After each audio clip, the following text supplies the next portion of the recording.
Please, aglalangit di magkita ka ang kunay nga ma-dira. Acts chapter 2 verses 1 hanggang 84. In Acts chapter 2, verse 1 and 4. When the day of Pentecost had fully come, they were all with one accord in one place. Verse 2. And suddenly there came a sound from heaven, as of a rushing mighty wind, and it filled the whole house where they were sitting. Verse 3. Then there appeared to them divided tongues, as of fire, and one sat upon each of them. Verse 4. And they were all filled with the Holy Spirit, and began to speak with other tongues, as the Spirit gave them utterance. Kararag sa'yo. Manakabaliin kininaklan mo ng Diyos at yung kami ako magpatuloy sa kapakumbaba dito sa mga namuha ng Santuan. Yaman kami ako, di kong daway mo Diyos nga nagkanta, nang idayaw ken kamanibod, ikaw ang gani di puso ni Apo Diyos, tapos oras na, tapos danggan mi dagit isa sa Apo. Dawatin marten ka o Apo Diyos, na dibilog di Espiritu Santo, wiso ka di Apo, di trabaho, di nagtatangaan ni Apo Diyos, karigagayan mi Apo, may parupok mo Diyos, tapos kinunam ka dagit sa om, nakasladildila nga apoy, ngagtenag, itingatwen, dagit yung ulo, tunggal may sakata kami, kag mariknami o Diyos, di bilog di Espiritu Santo, mariknami o Diyos, ti panagayos, Apo, ti presensya, mi ti biyag, mi ti dahi ito yung aldaw, kat liman mi Apo, dahi ta, o Diyos, katarigagay, tunggal may sakata kami, kat umay ti pan nakariing, umay ti pan nakarefresh, umay ti pan nakapabilog, ti pan nagserbi, mi ken ka tinabiyag, mi nga na espiritual, no ama na santuan, dawatin mi ken ka o Diyos, na tultuloy ka, magtrabaho, ti tunggal may sakata kami, kabayatan nga denggan mi dagiti so, kasta mag-anak mo nagtakdar ako, di dirikutan ti pulpitom Apo, igbigot Apo Diyos, ti kinatawag kita sa huwanan, ngam Apo si ka ti Diyos, nga pinati ka awan ti limitasyon na, maramit ti pagayatam, kadagiti so, miti na ito yung aldaw, kat si ka ti agsaw Apo, ti nagtadangaan mi Apo, nagkuras ko sa rendag Apo, kas kalasugan, iti sa om, iti bindisyon, ama na santuan, nagyaman kami, kasi ka ti Diyos nga manakabalin kin kabilgan, katagtuloy ka Lord Apo, nagtrabaho, iti puso tunggal may sakada kami, magikatugaw kada kami Apo Diyos, kabayatan nga danggan mi dagiti sasom, kat umay ti pan nakaawat kada kami, kadagiti sa om nga manggagan mi Apo Diyos, nagyaman kami, itan miken kati swami nga dayo, glory kin panagyaman, itinaga niya sustinang at kami nagitoy. Amen. Mabalin ka ang tiyag tugaw makapsan, tapnon ti Paulo ti pakisarita kada kayo, iti dahil ito yung aldaw na pauluan, the power at the Pentecost. The power and the Pentecost. So alam na po natin that Pentecost comes from the Greek word meaning 50th. Okay? The Pentecost comes from the Greek word meaning 50th. So ang ibig sabihin ng Pentecost is the 15th day after Easter or 7th Sunday after Easter. Katyal daw iti Pentecost Sunday kakapsat, it's either nga maitama manipod iti May 10 aging gana iti June 13. So tatangal daw ket June 8 kasi depende ejay pakaitamaan dejay Holy Week. Amen. So nakita tayo dito kakabsat nga sakbay nga naipangato ni Apo Jesus ijay langit anya ti in-instruct na kadagiti disciples na nga in-instructan na isuda, binili na isuda nga sa andang nga pumanaw iti Jerusalem, aging nga sa andang nga maawat, dayjay sagot ti Ama, nga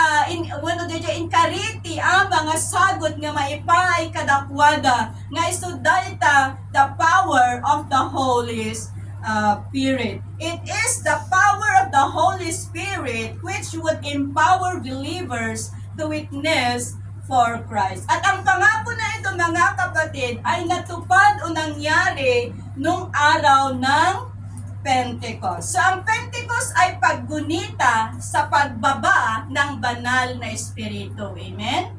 At ang Pentecost is the birthday of the Church. Ito rin yung birthday ng iglesia kasi nung bumaba yung Espiritu Santo, doon nag-umpisa ang iglesia. Kaya ang Pentecost is the birthday of the church. Ang araw na ito ay isa ring mahalagang sandali in Christian history as the Holy Spirit descended upon the disciples, empowering them for ministry.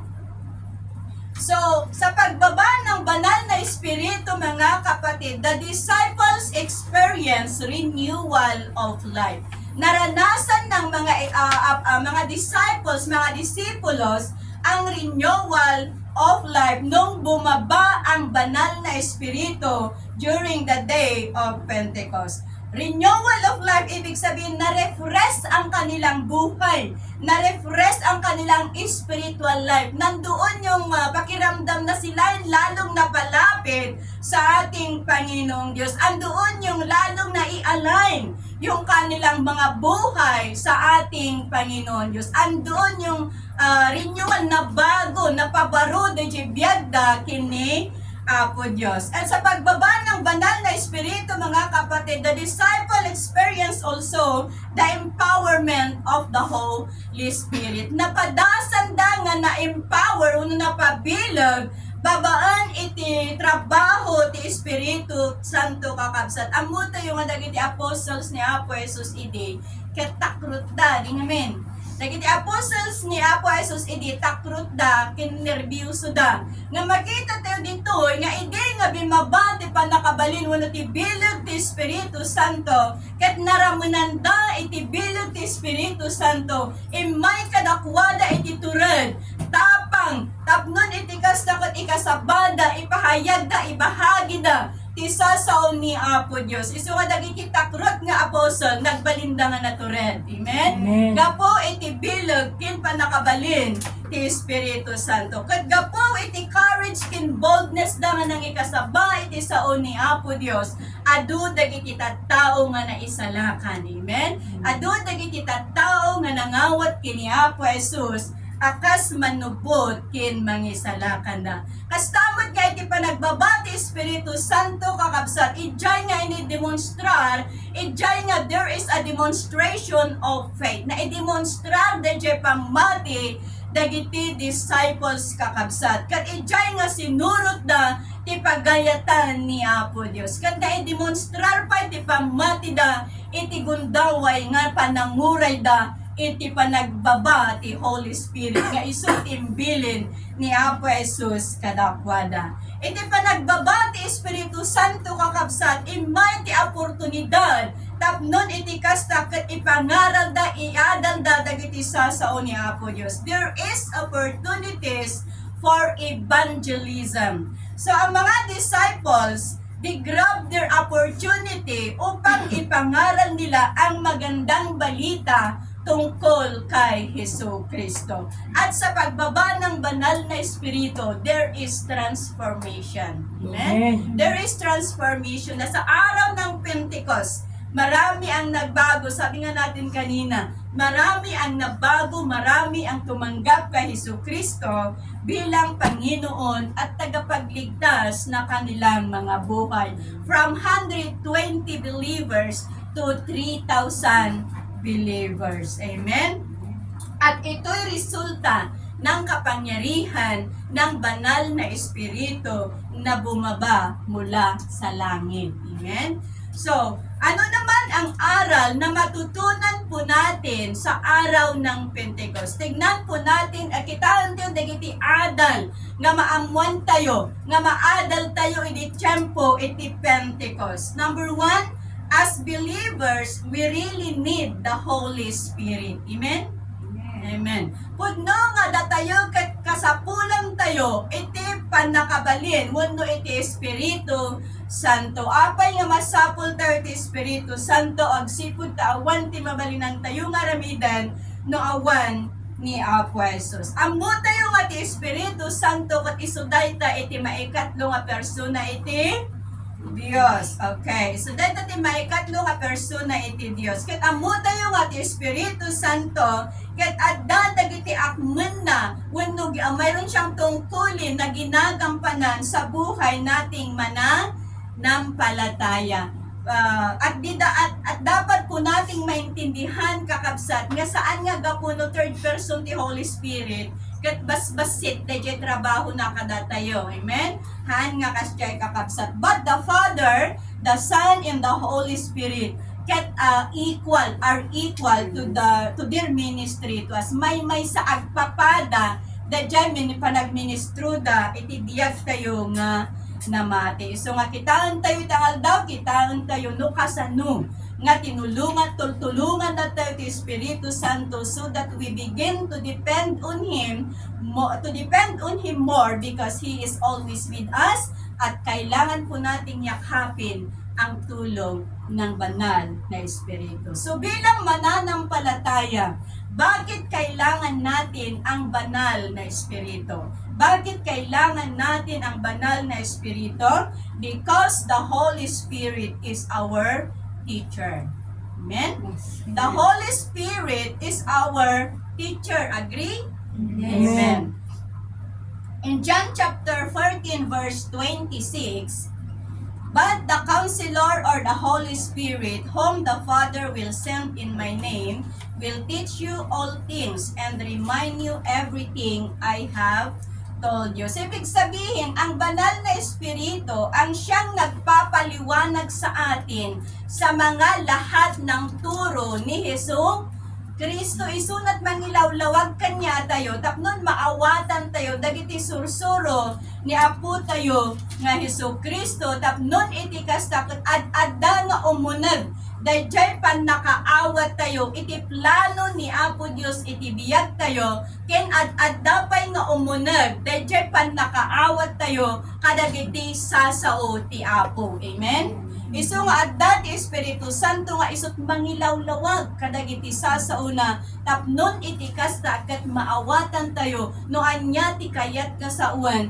dayjay binasa tayo nga sao ni Apo Dios. Tati sao ni Apo Dios kakabsat tilang na espirituan nga tao ti makaawat. Ya? Ti worldly person handa nga maawatan ti sao ni Apo Dios. Nga iti kanya tayo nga namati maawatan tayo taadda da Holy Spirit nga mangidaldalan mangisursuro kada tayo. Iti 1 John chapter 2 verse 27, but you have received the Holy Spirit in the life in He lives within you. So you don't need anyone to teach you what is true.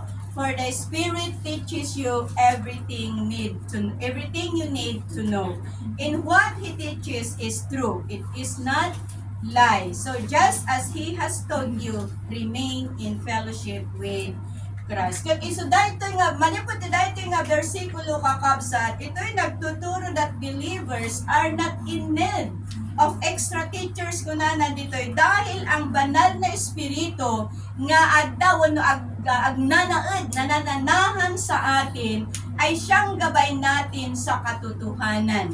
The Holy Spirit teaches us all things and all the things He teaches us is true. Amin nga isursuro, amin nga idaldalan ti Espiritu Santo kakabsat ket pudno awan iti ulbod. Iso nga, that's why, iso nga, kabayatan nga makipagpag natin kini Apo Dios, ag-rely tayo, no, ag-depend tayo, iti Holy Spirit, ag-depend tayo, ti anointing from God, so that we won't be saved. Amen? Tano saan tayo nga, ag-rely iti Espiritu Santo, kakapsat, ti panangisuro, panangidalan, ti Espiritu Santo, dilakot ta maalilaw tayo iti daytoy alubog. Iso nga depende tayo ti panangidalan panangisuro ti Holy Spirit kada tayo tapnon saan tayo nga maalilaw nang runa kadagitoy nga panangen nga adu dagiti romswa nga palso nga panursuro adu dagiti romswa nga dagiti false prophets kakabsat. Iso nga masapol iti panaganad, masapol iti panagridam, tapnon iti kastakad saan tayo nga maalilaw, ket ti Holy Spirit, isot ti tumulong, isot mangigiya, isot mangisuro kada tayo, no anya ti kinapudno, kino anya ti kinaulbod. Ket kanayon tayo mat nga dawaten is ti Espiritu Santo, nga iso na iti mangtag, iti discerning of Spirit, tunggal may sa kada tayo kakabsat, tapnon saan tayo nga maigarumugong, iti abot ngayon sagsagana ti kabuso. Amen? Amen. So may katwa, why we need the Holy Spirit? Because the Holy Spirit helps us to pray. Agree? Amen. In Romans chapter 8 verse 26, Romans 8 chapter 26, and the Holy Spirit helps us in our weakness. For example, we don't know what God wants us to pray for, but the Holy Spirit prays for us with groanings that cannot be expressed in words. So, ang highlight po ng versikulo na ito, kakapsat, kat iso da ito, kanya tayo nga mamati, kanya tayo magsursurbiti ni Apo Diyos, saan nga kanayon, ket na hindi laging maayos ang ating panalangin. Agree? Hindi laging maayos ang ating panalangin at hindi rin laging effective. No daduma ti kararag tayo ket kumalalay at ijay bantay. Agree? No daduma ti kararag tayo mga kaar ruba. Agree? Saan kayo agree? Ang kayo agree? No daduma kakabsat lalo no kung minsan kapag tayo nasa down situation, adada di panagbaba tayo di panag-survey kat hanyo pa nga mapansin di panagkakararag yung kasi laapin niya ti kararag kung sila awan epekto na kasjay hanyo mapansin di yung ano daduma kararag tayo apin nga aglalaok na ito awan nga di jay urnos di jay kararag tayo nga aglalaok jalo pasikin banban kat iso dahil tati aklunan tayo din takas may sa nga namati ta saan nga kanayon kat na nalintag kuno na ayos dayjay panagna dayjay kararag tayo kakabsat adat tiyempo nga kunak tatay nga kumal kalayat adat tiyempo nga makar kaar ruba kat saan mat nga kanayon nga ti kararag tayo kat effective adat dagiti bundaw ay nga kararag tayo nga kaslangay nga kararag tayo nga awan tibilig na nga kaslangan dayjay kararag tayo kat nakamag maga nga kaslangan nga di talong nga urel ang dut-dutakong iti daputa awan iti tudo na di kararag tayo kat super nga namaga at iti tiyempo nga kasyay urel siya kada tilipundaway nga mapapadpadas dayjay tukas to dagiti sitwasyon tayo kakabsat masapol nga agreedam tayo tapnon iti kasta i-renew tayo iti kasasad tayo iti biyang di Apo Diyos. Kano daduma iti kastoy nga gundaway kakabsat, the Holy Spirit intercedes us. Isuro na tayo iti Espiritu Santo tapnon iti kasta, which means He prays for us upang ma-express po natin what God want us to pray. Iso nga kabayatan nga kararag tayo, the Holy Spirit, i-intercede na mutlaan ga tayo. Tapnon iti kasta, dijay kayat ni Apo Diyos nga kararag tayo, kat iso iti maikararag tayo madaydayaw iti Apo. And He helps us in our weaknesses. He helps us to pray for things that according to His will. Amen? At ito'y nagre-reminded sa atin na lahat ng alam po natin ay may limitasyon. Lahat po ng kaya nating gawin ay may limitasyon. Kaya sinabi ko nung last Sunday na ang passionate prayer ay from our heart, hindi galing sa ulo. Okay? Passionate prayer comes from our heart, not from our head, kakabsat. No, maminsan gamin, ang ibig sabihin nito is, kahit magaling tayo na manalangin, kasi di ba, dadagiti nalalaing nga agi kararag. Ure no nalaing tayo nga agi kararag, kakabsat, no, awan nga iti marik na nga anointing. Awan ti marik na nga anointing. Parang wala lang. Kakabsat, yung di pa nagkararag saan nga linaingan. Yeah? Di pa nagkararag din saan nga nilaingan. Ure no nalailaing ti may nga tao na agkararag. No, di kararag na nagapuiti. Hulo na. Awan mo lang iti. Sir Sermina, tati awatin ni Apo Diyos ang katanggap-tanggap na prayer sa ating Panginoon. Kahit simpleng panalangin lang, kung ang panalangin na yun ay galing mula sa ating pong mga puso, yun ang katanggap-tanggap sa ating Panginoong Diyos. Iso nga ti Espiritu Santo, isot mangidaldalan kada tayo, tapnon at kararag tayo according to His plan, according to His purpose, and according to His will. Pangatlo, why we need the Holy Spirit? Because the Holy Spirit convicts and corrects us. Iso iti mang convictar kada tayo, iso iti mang i-correctar kada tayo. Iti John 16:8, and when He comes, di kung na dito, nakamatin na dito yung Holy Spirit, He will convict the world concerning sin and righteousness and judgment. So the word convict in this context is the Greek word eligzi, which can mean to expose, to rebuke, and convince, or to bring light. So the Spirit ministry of convicting operates in three areas: sin, righteousness, and judgment. So the Spirit's ministry of convicting operates in three areas: sin, righteousness, and judgment. According sa versikulo po na binasa po natin. So according, maipanggap iti basol kakabsat, the Holy Spirit will make it clear na lahat ng tao ay sala. Nagbasol amin nga tattao kakabsat kuna na iti Romans 3:10 nga awan tinalintag uray maysa iti Romans 3:23 nga isuda amin nagbasol daket nagkurang da iti dayan ti Dios. Isuda ito iti ipalpalawag iti Espiritu Santo nga amin nga tao ket awan iti nalintag nga amin nga tao ket adda ti rebellious spirit na kontra kini Apo Dios kakabsat. Isuday tat ipagpakita ti Holy Spirit. May panggap iti righteousness, the Holy Spirit also reveal the righteousness of Christ. Nga ti Espiritu Santo isut mangipakpakaya o mangipakpakita nga ni Jesus lang isuna iti nalintag ket isuna iti paggapuan iti kinalintag ket isuna iti paggapuan iti pamakawan kinti pakaisalakanan iti tunggal maysa. May panggap iti judgment, and also the Holy Spirit will point out that the world will be judged by God. Amen? Nga kilubong kakabsat kat i-judge to ni Apo Dios at may pagtuos sa mga hindi tumanggap kay Kristo at sa kanyang mensahe. Ito ang nakakatakot, no?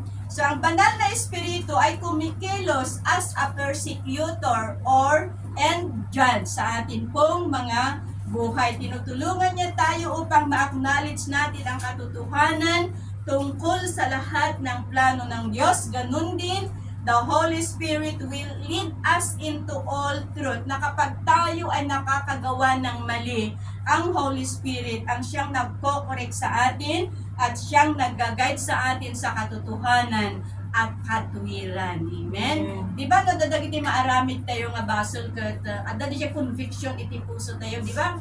Adda di conviction iti puso tayo kung isuday tat itrabaho iti Holy Spirit. Kano dat dumakat makaaramid tayo iti madmali iti sangwanan ti Apo, ti Espiritu kakapsat isot mangi-correct ka tayo palagiban na datayo nga dayjay nga inaramid tayo kat saan nga nasayaan. Kuno dayjay nga inaramid tayo kat basol iti sangwanan ni Apo Dios. Iso nga ti Espiritu isot ti mangi-convict ka tayo, isot mangigidiya ka datayo, mangikorkorek ka datayo, tapno agbalin tayo nga nasayaat, agbalin tayo nga makaayo, makaparagsak iti sangwanan ni Apo Dios. Amen?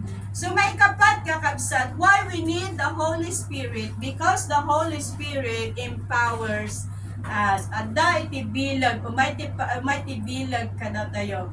Iti Acts chapter 1 verse 8, but you will receive power when the Holy Spirit comes upon you. And you will be my witnesses, telling people about me everywhere, in Jerusalem, throughout Judea and Samaria, into the ends of the earth. At ito'y nagtuturo sa kapangyarihan na matanggap na bawat mananampalataya sa pamamagitan ng banal ng Espiritu. Upang sa ganun, mabuhay po tayo at makaya po nating ipahayag, itestimonyo ang kabutihan ng Panginoon sa ating mga buhay, sa mga ibang tao. Amen? Kasi kung walang Espiritu na siya mag-i-empower sa atin, hindi natin kayang i-share ang salita ng Diyos, di ba? Hindi natin kayang i-testify ang kabutihan ng Diyos. Hindi natin kayang i-testify na ang Diyos ay mangdakilang manggagamot. Hindi natin kayang i-testify na ang Diyos ay tapat sa kanyang pangako kung wala ang banal na Espiritu na siyang manguna sa buhay ng bawat isa. And also, the Holy Spirit empowers us with courage, conviction, and ability to endure persecution. At upang makaya rin nating harapin ang mga hamon sa buhay at maipalaganap po natin ang Ebanghelyo ng may katapangan at maging saksi sa kamatayan at pagkabuhay muli ni Jesus Kristo. So, kung wala ang banal na espiritu, kung wala ang empowerment na mula sa banal na espiritu, hindi natin kayang tiisin ang mga persecutions, di ba? Hindi natin kayang tiisin ang mga pagsubok, hindi natin kayang tiisin ang mga sufferings. But through the empowerment of the Holy Spirit, andito pa rin tayo na kahit tayo dumaranas ng mga sufferings, kahit tayo dumaranas ng mga pagsubok, andyan yung banal na Espiritu na siyang nagbibigay sa atin ng katapangan upang tayo'y patuloy na lumakad, upang tayo'y patuloy na gawin ang mga kalooban at nais ng Diyos, at upang tayo'y patuloy na maglingkod sa Kanya mula sa ating mga puso. At because of dahil yan sa trabaho ng banal na Espiritu na siyang nagbibigay kalakasan sa buhay ng bawat isa. So, pangalawang aral na matutunan po natin sa araw ng Pentecost is, as believers, we need a new direction. Kailangan po natin ang bagong direksyon ng ating Panginoong Diyos. A new direction, ito'y tumutukoy sa pagbabago ng espiritual na landas at pagbabago ng relasyon sa Panginoon.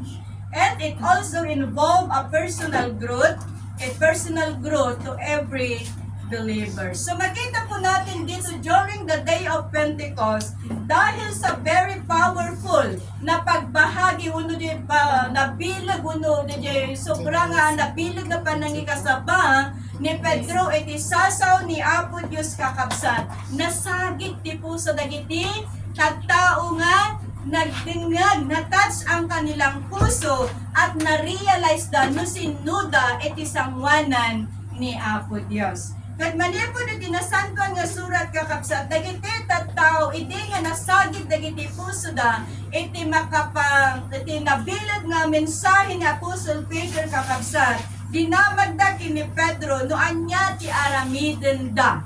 Tapnon iti kasta kat maisalakan. Kat magkita tayo isungbat ni Apostle Peter, dito'y Acts chapter 2 verse 38. Then Peter said, repent and be baptized every one of you in the name of Jesus Christ for the forgiveness of your sins, and you will receive the gift of the Holy Spirit. So through the power of the Holy Spirit, naging matagumpay ang pagbahagi ng mga apostles sa kabutihan at katapatan at ganun din sa salita ng Diyos sa mga tao. At sabi nga natin kanina, dahil sa matagumpay, dahil sa very powerful na pagbahagi nila ng salita ng Diyos, marami ang naligtas, marami ang tumanggap kay Jesucristo bilang Panginoon at tagapagligtas ng kanilang buhay. At dito nila natagpuan at nasumpungan ang bagong direksyon ng kanilang buhay tungo sa Panginoong Diyos. Amen? Na bago ang kanilang buhay at nakita nila, nasumpungan nila ang bagong direksyon patungo sa ating Panginoong Diyos. So if we are talking about new direction, it also involves a spiritual awakening and renewal. At dati na spiritual nga panakariing kin pabaro. Like for example, kakabsat, no idikot tutulog-tulog tayo sa ating paglilingkod sa ating Panginoon. Ngayon na nasa bagong direksyon na po tayo, andyan na yung pagkagising at pagbabago. Kaya hindi na tayo tutulog-tulog, but we are now alert, awake, alive, and into just sick. So makita po natin, andoon yung spiritual awakening, andoon yung renewal, at andoon yung bagong direksyon na naranasan po natin. At ito ay nangangahulugan din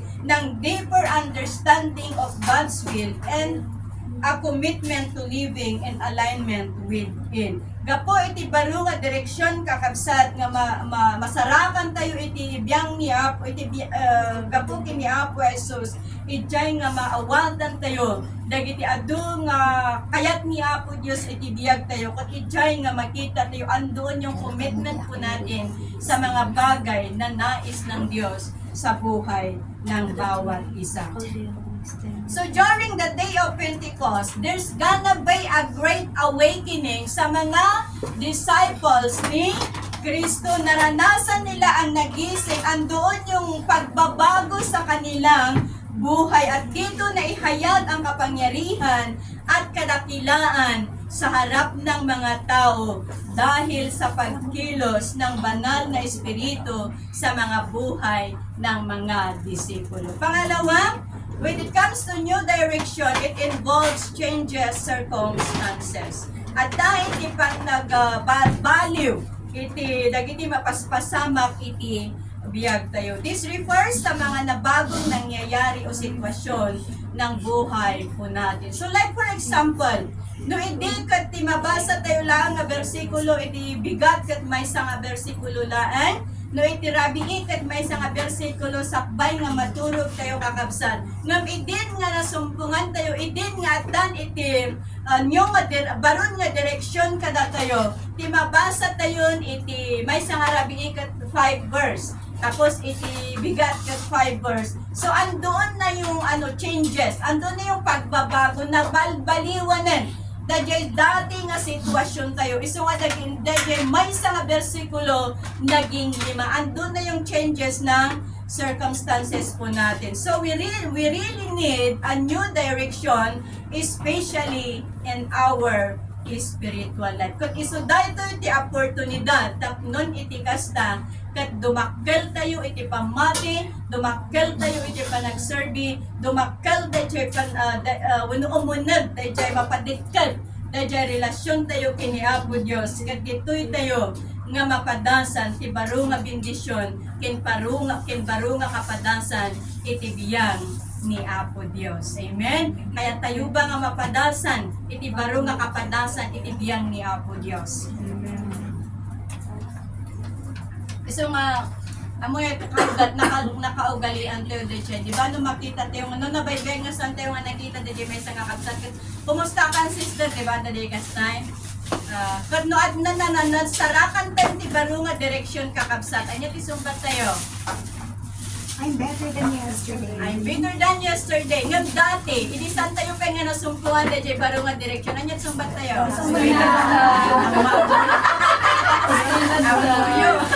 Pastor, lata, numidin nga nabalbaliwan, digitalan tayo, nabalbaliwan ang dadya, napabaron dadya, direksyon tayo kini Apo Diyos. No, adan tinangumusta ka da tayo. Anya tisumbat tayo? I am blessed. I am blessed. Amen, that's right, that's correct. I am blessed. I am blessed. I am bitter because of the grace of God. Nabalbaliwan tayo, napapabaro tayo, nagbalin tayo nga nasaysaya at ngam idi damo nga namati tayo. Amen. Nagbalin tayo nga nasaysaya at itangam idi damo nga namati tayo. Agsipod na nasarakan tayo ti baro nga direksyon. Nga isoday ta ti direksyon nga mapan o nagturong kini Apo tayo nga Heso Kristo. So nga we are better now than yesterday. Okay? So pangatlo, when it comes to new direction, it involves following divine guidance. It involves following divine guidance. So ang bagong direksyon ay resulta ng pakikinig ng salita at pagsunod sa gabay ng Panginoon through prayer. So, tibaro nga direksyon kakapsan, ipagpakita na ipalpalawag na nga isuday ito resulta isipan nagdingdingag tayo kadagiti sasaw ni Apo Dios. Nga saan tayo lang nga dinengag dajay sao ni Apo Dios? Ngam inpakat tayo pa, in-apply tayo pa kadagiti biyag tayo. Saan tayo lang nga dinengag ijay bangir nga lapayag at limsot ijay bangir. Tanong kas dyan, tinapasaw, makawan iti new direction na lang tayo makapsat. Ngam ka po, iti panagdinag tayo ti sao ni Apo Diyos, kat inkarga tayo kadagiti puso tayo, ijay nga nasarakan tayo, ti baro nga direksyon, nga po kini Apo Diyos. Amen? Agsipod ta ni Apo Diyos, amuna da ginasalisayaat nga dalan, nga maipahay kada tayo. Amen? So, at sa bagong direksyon na ito, yakapin po natin ang bagong oportunidad. Ano ang oportunidad na ito? Stepping outside of our comfort zone. and be a witness of Jesus Christ as we following His divine guidance. Rumar tayo kadagiti i-comfort zone tayo kat i-join tayo nga i-share uno ibahagi ipahayag ang kabutihan ng Diyos sa atin pong mga buhay. Doon po natin ibahagi ang malaking testimonyo po natin kung paano tayo binago ng ating Panginoong Hesus Kristo. So, stepping outside, this is a great opportunity for us na nakasumpong sa bagong direksyon ng Panginoon. Rumor tayo kadagiti comfort zone tayo, at i-share tayo, ipahayag tayo, itestemonyo tayo, ipahayag tayo, tikinadakkel ni Apo Dios, ipahayag tayo dagiti sa una ng runa kadagiti sanpay nga nadanon ti Ebanghelyo manadayaw iti Apo. The last but not the least, may ikalima, when it comes to new direction, ay, may kapat, sorry. May kapat, ito na pinuli, number 5 kasi masunod. Overcoming when it comes to new direction, overcoming obstacles and challenges. So sa panahon na tayo nakikipaglakad sa ating Panginoon, iti tiyempo nga magkipagpanna tayo kini Apo Diyos kakabsat. At dagiti rumswa nga obstacle and challenges iti dalan tayo dingamin. Nakabayadan nga makipagpagna tayo, nga kabayadan nga nalumanay. Dadya pa nakipagpagna tayo, nga kabayadan nga everything is fine. Nga makipagpagna tayo kini Apo Diyos. Ngam bigla nga imay iti blackpen. Bigla nga imay dagiti pandukok, dagiti karit iti biyag, iti dalan tayo. Anyan ti rason kakabsat.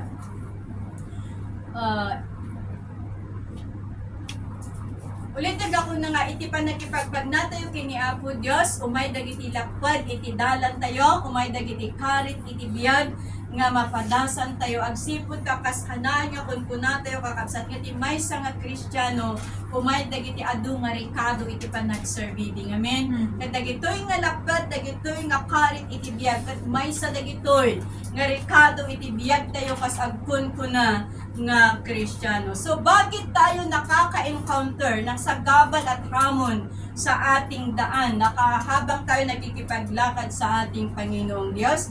Dahil gusto ng Diyos, dahil God want us, at want to redirect our ways. Kaya ni Apo Diyos nga, i-redirect dahil dalan tayo. Kasi nga, baka may something wrong, ijay pagpagnaan tayo din namin, baka ada something wrong, ijay pagpagnaan tayo. Kat iso nga, ada tirimswa nga lapad, ada tirimswa nga karit, ijay nga dalan nga tuntuntunan tayo, agsipot ta kayat ni Apo Diyos, nga i-redirect ijay dalan nga surutan tayo. Amen? Iso nga, kayat ni Apo Diyos nga i-redirect up nun iti kasta, dajay dalan nga surutan tayo, kat putno nga dajay dalan nga agturong iti biyag nga, agnanayon nga dajay dalan nga turungan tayo no surutan tayo kat pudno nga dajay nga dalan nga isu ti pakalakaman tayo no dajay nga pungto dajay nga dalan ket adda ti biyag nga agnanayon kakabsat. Isu nga aramidon ni Apo Dios dagiti ways na aramidon na dajay paraan na tapnon iti kasta saan tayo nga agtuloy ijay dalan nga sursurutan tayo agsipod ta dajay nga dalan kat there is something wrong in the end. Isu nga kayat ni Apo Diyos nga iturong da tayo iti sabali nga dalan, nga ijay nga dalan, kat ijay nga masarakan tayo iti biyag nga awan patinggana kakabsat. Isu nga saan tayo kumangag pasugnon, saan tayo kumanga maupay, no dajay dalan nga sursurutan tayo kat i-redirect ni Apo Diyos. Agsipod ta amon ni Apo Diyos dajay dalan nga pangiturungan na iti biyag tunggal maysa kada tayo. Ta saan tayo nga nalalaingam ni Apo Diyos. Amon na dajay nasaysayaat nga maipay kada tayo. Agsipod tayo suday ta ti plano na idipay laang nga iturong na tayo ti dalan nga nasayaat, nga iturong na tayo iti lugar, nga ijay nga marikna tayo mapadasan tayo iti biyag, nga napnuan iti ragsakin kaginawaan madaydayaw iti Apo. And new direction also involve overcoming challenges and difficulties. So, pero kung tayo nga kankanayon, ti wisdom nga magapu iti Apo, iti pigsa, kinagtalag tayo kinkwana, agsipod ta dajay dalan nga isursuro ni Apo Diyos, kat isulay ta iti dalan, nga pakasarakan tayo, iti pudpudno, nga ragsak madaydayaw, iti Apo. Isu ano, Siraanan ani Apo Diyos, day dala nga susurutan tayo, agad saan tayo nga ipilit nga lukatan. Saan tayo nga ipilit nga lumsot, dali ka tayo lagarudan nga makalsot, ipilit tayo pala ang tilumsot. Iso nga ado dagiti distractions nga mapaspasamak, iso nga ado dagiti failures nga mapaspasamak, iti biyag tayo no dat duma, agsipot ta, naglawag lagarudan, nga adda iti pakdaan ni Apo Diyos, ngam ipilit tayo pala ang dayjay kayat tayo. Iso nga umay ti pan nakadadaal iti biyag tayo no daddo makakabsat. Iso nga palagip kada tayo. No apay nga redirect ni Apo Dios dagiti addang tayo dagiti dalan tayo. Agsipod ta kayat na nga masarakan tayo pudpudno nga ragsak, masarakan tayo pudpudno nga namay, masarakan tayo pudpudno nga satisfaction nga saan pulos nga may ipaay daytoy nga lungkod mo daytoy hindi ako. Kaya mga magulang mga kapatid, ang kapangyarihan ng banal na espiritu ay mahalaga sa buhay ng bawat mananampalataya. Dahil wala tayong kayang gawin kung wala ang banal na espiritu na siyang nangunguna, na siyang kumikilos, at na siyang nagtuturo sa ating mga buhay. Kaya upang magkaroon tayo ng tapang at lakas ng loob, ay bahagi at ipahayag ang salita ng Diyos, saan man niya tayo dalhin. Tarigagayan tayo kuma, nga pabilgan ti Espiritu Santo. Tarigagayan tayo kuma nga makmapno, iti bilag, iti Espiritu Santo madadayaw, iti Apo. Ket dayta nga bilag nga ipaay ti Apo, saran tayo, tapnon iti kasta, ket atandapay nga idanon tayo ti sa una kadagiti kakabsat, nga saan pay nga nadamdanon, ita ibang no ni Apo Jesus ket kinasapulan na iti Espiritu Santo, how much more kanya tayo. Ad-adda nga masakol tayo iti panangidalan iti Espiritu Santo. Sabi ko kanina, why some Christians are defeated? Agsipod ta sa anda nga sinurod, medyo guidance ti Holy Spirit. Anda nga sinurod ti panangidalan ti Holy Spirit.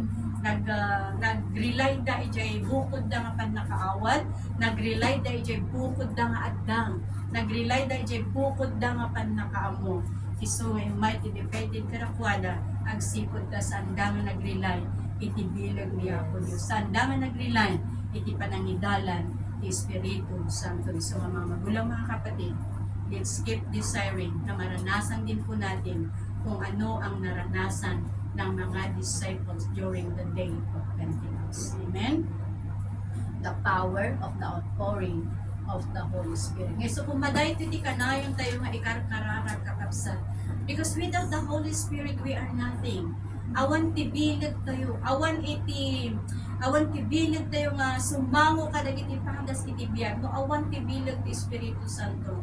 Iso maiti in every single days in our life, dahil kumati taragagayan tayo na maknutay kumaiti Espiritu Santo, iti kalaksidan nga adu dagiti pandas tayo, iti kalaksidan nga adu dagiti panlubo, at adda kuma nga agrelay tayo kini Apo Dios madaydayaw iti Apo.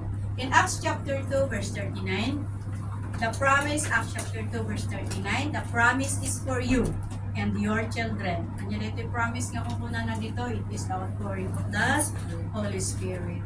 The promise is for you and your children and for all you and for all who are far off, for all whom the Lord our God will call. Mga kapatid, this promise is still stands. Amen?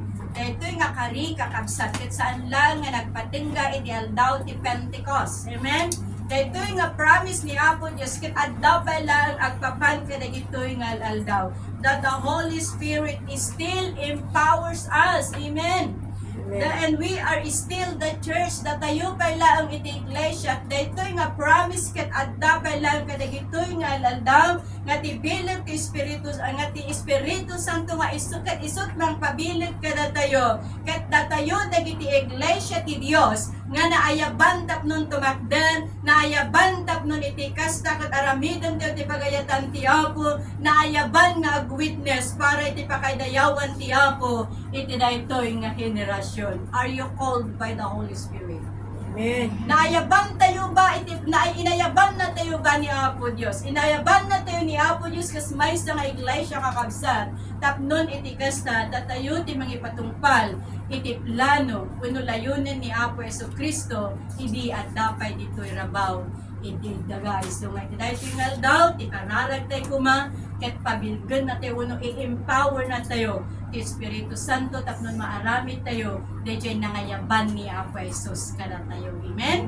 Anya tinangabay ni Apo Jesus kada tayo nga datayo kumatagbalin nga witness iti panakaitapan nakatay na ken iti panagungal na madaydayaw iti Dios. Ang dawatik na tumangga dati sa iti Apo nga napakayag iti dahil tingal daw iti Holy Spirit iso ti adada nga mangilawlawag iti lawlawa pay nga panakailawag na dakdong iti kasta kat sa gidan na tayo ti Apo kat empower na tayo ti Holy Spirit nga mga ramit kaya iti banag nga pagayatan na madaydayaw iti Apo kat kantahan tayo iti great awakening kat iso kumanday ito iti